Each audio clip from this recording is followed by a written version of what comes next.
criticize leaders of the church, even if the criticism is true. One of the contradictions I see presently in Mormon culture is, on the one hand, we have this long tradition of encouraging knowledge and education, and yet at the same time there's a real anti-intellectual strain that's been there for quite some time.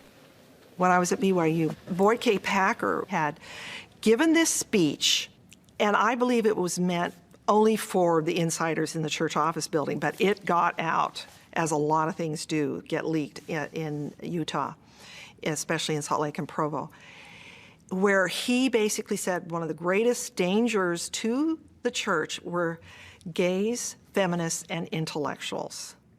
And there was a large group of us who fit many of those categories. It was like a slap in the face. It was like, we don't want you. The historian Fawn Brody had emerged from a devout Mormon family in Utah. In 1945, she published a biography of Joseph Smith that was the first to question the divine origins of Smith's revelations and the Book of Mormon. Although she was a niece of church leader David O. McKay, he didn't protect her, and she was excommunicated.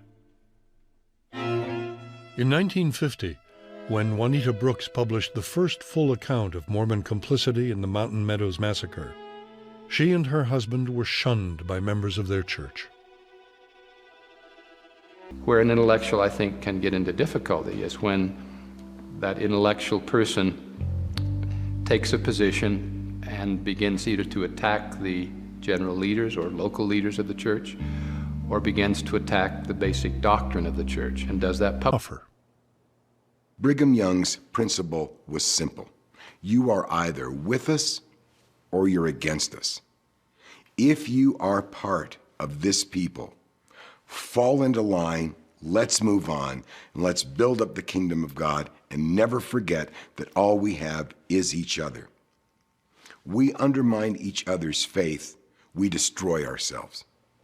I received a letter from my stake president.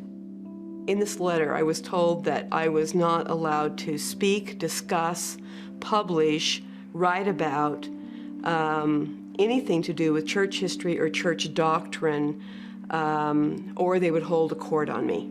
Those things that they had asked me not to speak about were women in the priesthood and the Mormon idea or the Mormon concept of a heavenly mother. Do not believe that a community can be spiritually healthy when it silences people.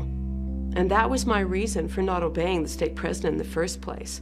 I told him at the time, I said, I cannot be silent, because for me to be silent is to participate in an abuse of authority and to damage the community that I care about. I tried to come in to defend myself doctrinally by quoting Joseph Smith and by using argument and reason. In the middle of the sentence, the stake president interrupted me and he said, "We will not allow you to lecture us. We will not allow you to use this kind of reasoning again. You are only allowed to speak as we give you permission."